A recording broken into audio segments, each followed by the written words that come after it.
Bonjour les amis, je suis ravie de vous retrouver aujourd'hui. J'espère que vous allez bien. Alors je suis heureuse d'être là avec vous pour vous partager les énergies du ciel pour cette nouvelle lune qui se formera donc le 6 octobre prochain à 13 degrés du signe de la Balance. Donc cette nouvelle lune va mettre en lumière notre vie relationnelle, puisque la Balance, c'est le signe du nous, c'est le signe du partenariat, du couple, des associations. Donc c'est principalement, j'allais dire, les énergies qu'on va pouvoir travailler pendant cette lunaison. Et puis, on a également certainement une recherche, vous voyez, d'équilibre, puisque la balance, c'est la recherche de l'équilibre, de l'harmonie en toute chose, et notamment dans les relations. Donc c'est cette invitation à harmoniser, à pacifier, à réconcilier, pourquoi pas, et également à faire justice, puisque la balance a besoin, est très éprise en fait de justice. Et effectivement, on va voir avec les différents aspects qu'il y a des choses qui se jouent sur ce plan-là. Voilà, donc voilà pour les énergies principales, en tout cas de cette lunaison. Alors on va voir pour juste les aspects importants voilà, de ce temps. On a donc une conjonction Soleil-Mars-Lune dans le signe de la Balance, sur le 13e degré. Donc c'est le démarrage d'un nouveau cycle Mars-Soleil qui est très important et voilà, sur lequel je vais revenir un peu plus en détail après. Nous avons donc également comme aspect important, enfin donc un événement Pluton qui repasse en direct le 6 octobre. Donc là, on va voir aussi l'impact que ça va pouvoir avoir sur la lunaison. Mercure également qui est encore rétrograde jusqu'au 18 octobre dans le signe de la Balance et qui va également rencontrer Mars et le Soleil donc le week-end du 9 et 10 octobre. Donc on va regarder ça aussi, il faudra faire peut-être mettre une attention particulière sur ce moment-là dans le mois. Alors après, ce qui peut être intéressant, c'est de regarder justement quel est le domaine concerné par cette lunaison en fait en Balance pour vous. Donc regardez dans quelle maison se situe en fait cette nouvelle lune sur le 13e degré du signe de la Balance. Et puis également regarder ce Mercure rétrograde et voilà, dans quelle maison il se situe pour vous. Alors bien sûr, les balances seront bien impactées par cette nouvelle lune, les béliers également, les capricornes et les cancers qui reçoivent en carré donc cette nouvelle lune. Voilà, alors donc dans un premier temps, pour commencer, je vous propose de regarder ensemble, faire un petit retour sur les énergies de la Balance pour voir justement quelle est leur signification. Et puis après, on abordera du coup les différents aspects pour comprendre les enjeux et puis ce qu'on va être amené peut-être à vivre pendant ce mois. Donc, alors, la Balance est un signe d'air, un signe cardinal. Donc, c'est, comment dirais-je, un signe de nouveau départ, de démarrage, d'impulsion, comme tous les signes cardinaux, en fait, qui se trouvent en entrée de saison. Donc, ça peut être le démarrage, pourquoi pas, d'une nouvelle activité, d'un partenariat, que ce soit au travail ou dans une association, un projet. C'est également possible de démarrer une nouvelle relation ou en tout cas d'approfondir pourquoi pas un lien d'engagement avec quelqu'un. Et ça peut être également, parce que la Balance, c'est autant l'entente, la conciliation, le compromis, que l'adversité aussi, c'est possible. Donc il peut y avoir pendant cette lunaison, pour certains, je dis pas, pour certains, voilà, une séparation ou en tout cas une mise au point sur le plan relationnel. Voilà, donc après, la Balance propose aussi, ce temps propose peut-être une analyse, une observation de notre manière en fait d'entrer en relation avec l'autre. Et puis aussi, comme l'autre est notre miroir, de voir ce que le regard de l'autre nous renvoie. Vous voyez, c'est peut-être un temps aussi pour regarder justement, se regarder soi-même également. Donc voir comment on entre en relation, dans le compromis, dans la négociation, dans les partenariats. Voilà. Et puis avec, comment dirais-je, comment on trouve justement l'équilibre et l'harmonie dans notre environnement personnel. Et puis sur le plan collectif aussi. Parce que la Balance est le premier signe collectif du zodiaque.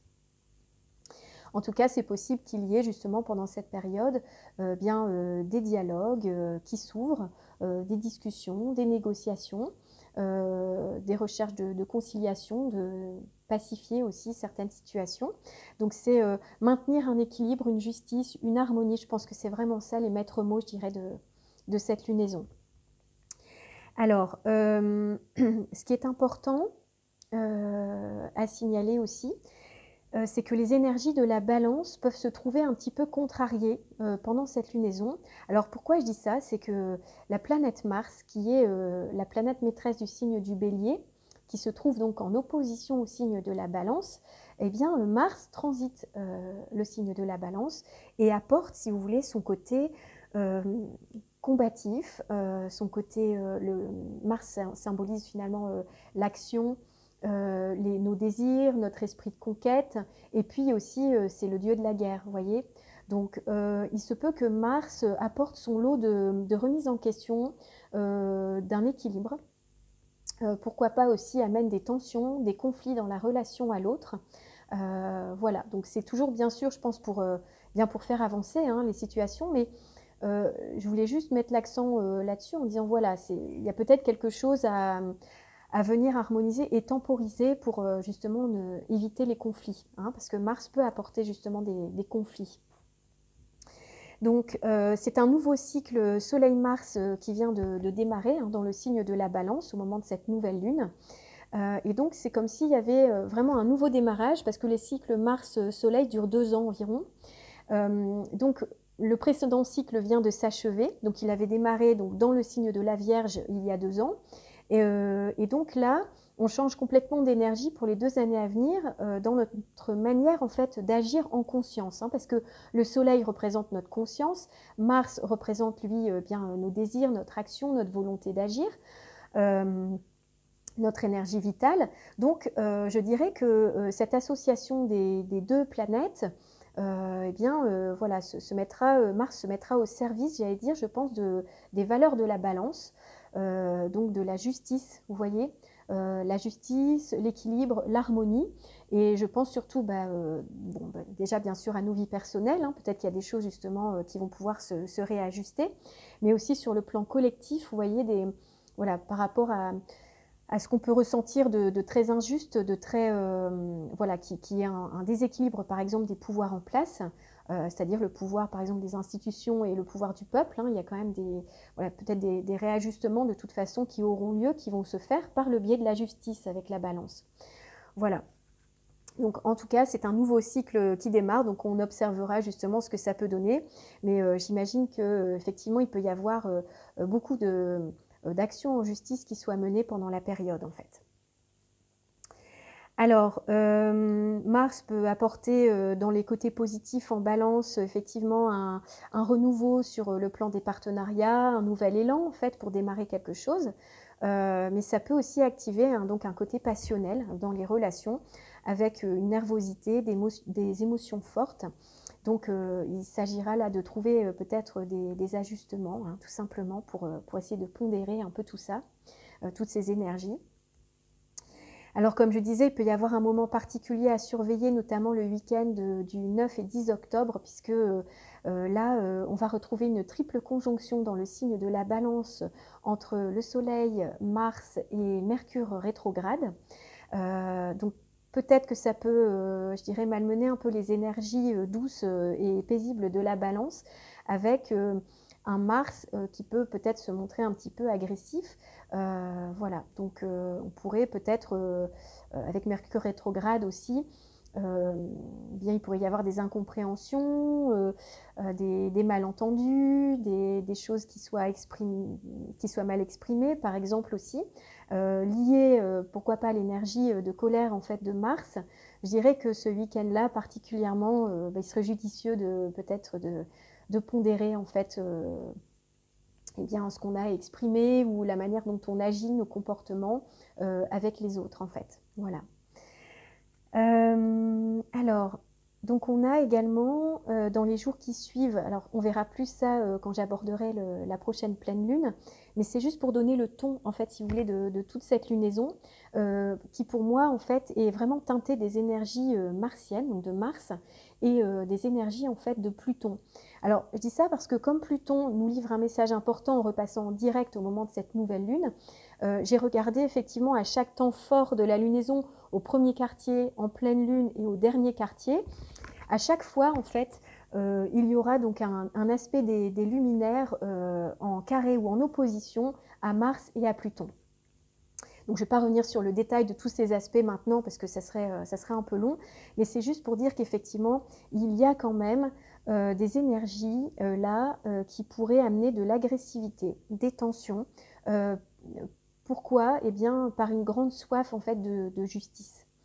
C'est-à-dire que Mars et Pluton ensemble, eh bien, ce sont comme des justiciers qui ont envie de purifier, de nettoyer, et puis Mars qui fait la guerre, en fait, hein, tout simplement à ce qui est injuste, vous voyez, donc qui a envie de se battre pour justement une cause juste et rétablir un équilibre. Et avec les forces de Pluton qui sont amenées à transformer les choses, à alchimiser et à détruire en gros tout ce qui est superflu pour aller à l'essentiel, à la vérité, à l'authenticité, il peut y avoir là un temps à la fois de révélation, avec Pluton en fait qui peut bien nous révéler des choses qui étaient jusque-là encore invisibles pour beaucoup, en termes de de manipulation, de mensonges, de voilà tout ce qui peut être aujourd'hui à l'ordre du jour, vous voyez, notamment sur le plan collectif.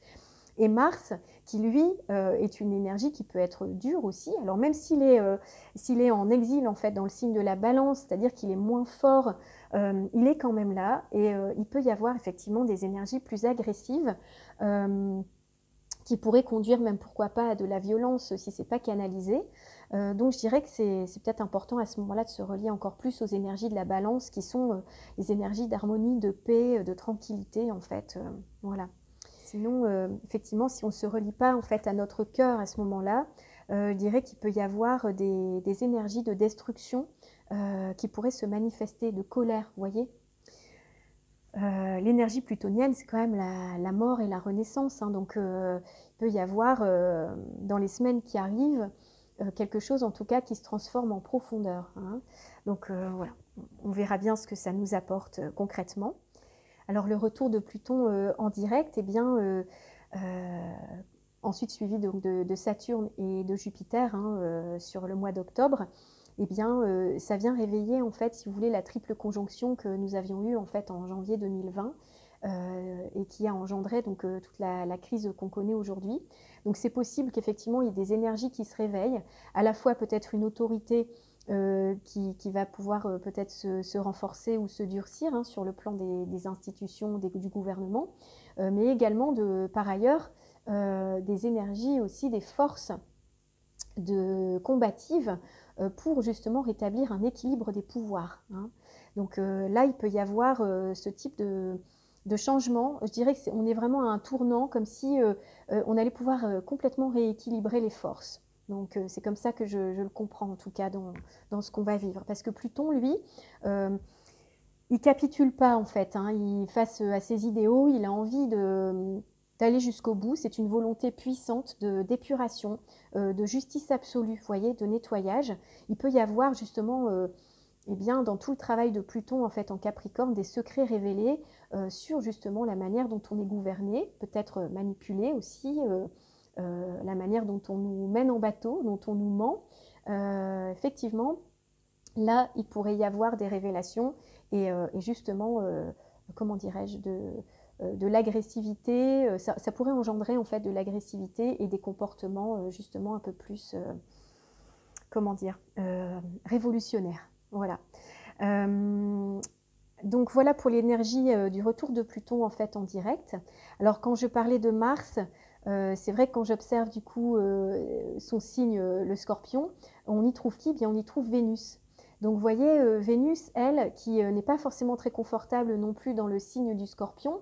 Là, c'est comme si Mars n'est pas très à l'aise en Balance, Vénus n'est pas très à l'aise en Scorpion. On a en fait quelque chose là qui est, j'allais dire, ajoute, qui amène en fait des mises au point et des ajustements sur le plan relationnel. Hein. Il y a quand même des choses qui se transforment pour aller justement vers quelque chose de plus épuré, de plus simple, de plus juste. Voilà. Donc, alors, on a également Mars, la planète Mars, qui est opposée à Chiron. Donc, Chiron représente notre blessure profonde. Donc, c'est derrière cette souffrance, en fait, par cette blessure, il y a une initiation, un chemin vers l'éveil. Et j'ai l'impression que bon, c'est ce qu'on est en train de traverser collectivement aussi, hein. Alors, dans nos vies personnelles aussi, bien sûr, puisque tout est imbriqué. Mais du coup, là, je dirais que Chiron peut nous aider pendant cette lunaison à passer un niveau de conscience, à guérir quelque chose sur le plan de la relation à l'autre, sur le plan de notre équilibre, de l'équilibre des forces, de l'équilibre du pouvoir, des pouvoirs, pouvoir du peuple, pouvoir du gouvernement. C'est comme ça que je le comprends. Et je dirais que là, Chiron en bélier, lui, s'il n'obtient pas ce qu'il veut, il peut taper du poing sur la table, il peut, voilà, il peut remuer quand même aussi, et eh bien, il va donner une force en fait qui va nous permettre d'être dans notre, dans une, comment dirais-je, une impulsion qui va nous, comment dire, nous proposer d'assumer notre force de caractère pour aller jusqu'au bout et pour se battre en fait, pour la justice, quoi. Voilà, pour récupérer en fait un équilibre de vie. Donc là, il y a une vraie puissance aussi hein, qui est donnée par Chiron et la possibilité justement pendant cette lunaison de venir guérir quelque chose sur le plan relationnel. Voilà. Alors ensuite, on a Mercure rétrograde. Mercure rétrograde en Balance qui nous invite peut-être à revoir notre manière de communiquer, d'entrer en communication avec l'autre ou en partenariat, donc de lier en tout cas des associations. Alors pour ceux qui ont en plus Mercure rétrograde dans leur thème de naissance, eh bien il y a peut-être un travail karmique qui peut s'opérer, comme une guérison également, en observant quel est notre schéma de prise de contact avec l'autre, de communication, de compréhension de notre, voilà, dans les échanges en fait, puisque Mercure est notre compréhension du monde aussi. Eh bien, c'est peut-être aller observer, analyser ce qui se passe pour améliorer, rectifier, corriger en fait ce qui doit l'être. Et lors du retour direct en fait de Mercure, il se peut qu'il y ait un travail justement inconscient aussi qui ait été fait pour de libération, de nettoyage, d'épuration à ce niveau-là. Et ensuite, donc pour terminer, je voulais donc parler de Saturne et d'Uranus, parce que Saturne va également lui repasser en direct donc à partir du 11 octobre prochain, donc pendant cette lunaison. Et il forme en fait Saturne un trigone à cette nouvelle lune, donc et à Mars également. Donc je dirais c'est une belle ressource ça pour cette lunaison, c'est-à-dire que ça peut être une période assez constructive sur le plan relationnel, où on peut mettre en place soit une nouvelle structure, un nouvel engagement, prendre des responsabilités plus grandes, mûrir des projets qui vont pouvoir se déployer et se développer sur le long terme, signer un engagement, un contrat. C'est bon signe en général également pour les relations. Donc je dirais que Saturne vient nous apporter une aide considérable, en plus en repassant en direct, pour venir stabiliser, ancrer, solidifier donc les bases relationnelles en fait qu'on peut avoir, que ce soit dans le travail ou sur le plan affectif. Et peut-être que justement s'il y a conflit, incompréhension avec Mercure rétrograde ou conflit avec Mars ou tension, là Saturne peut venir justement en trigone nous amener ces belles énergies sous forme harmonieuse, des énergies de compréhension, de patience, de construction, d'envie d'aller sur le long terme, de construire quelque chose de durable. Donc là, c'est une très belle énergie en fait qui s'invite. Et ensuite, donc, on a aussi un quinconce donc, à la planète Uranus. Alors Uranus représente bien le changement, c'est la planète du changement, comment dirais-je, de la liberté, de la libération, de l'émancipation. Voilà, l'esprit de révolte également. Et donc là, en quinconce, qui pourrait être un aspect de tension, donc à cette nouvelle lune, je dirais qu'Uranus, en aspect assez précis, hein, parce que Uranus donc, se trouve à 13 degrés du signe du Taureau et les luminaires donc, et Mars à 13 degrés du signe de la Balance, il peut y avoir une vraie envie de s'émanciper et de se libérer en fait des contraintes. Donc ça peut être dans notre vie personnelle, mais sur le plan collectif aussi, vous voyez, se libérer de toutes ces mesures qui sont liberticides. Il y a l'impulsion d'Uranus également, qui communique son énergie à Mars et au luminaire, donc pour toujours dans le travail de cet équilibre et de cette justice, vous voyez. Voilà, donc voilà ce que j'avais envie de partager avec vous. Je voulais pas faire une vidéo trop longue cette fois-ci. Et voilà, je vous remercie beaucoup pour votre présence, pour vos likes, vos partages. Voilà, je suis toujours heureuse de partager ces instants, ces moments avec vous. Et puis d'avoir vos retours aussi, voilà, ça me fait beaucoup de bien. J'aime bien échanger avec vous, je trouve que c'est chouette. Donc voilà, prenez bien soin de vous pendant cette lunaison. Je vous souhaite donc bien une très belle nouvelle lune et je vous retrouve pour la prochaine pleine lune, donc d'ici une quinzaine de jours. Voilà, prenez soin de vous. Au revoir.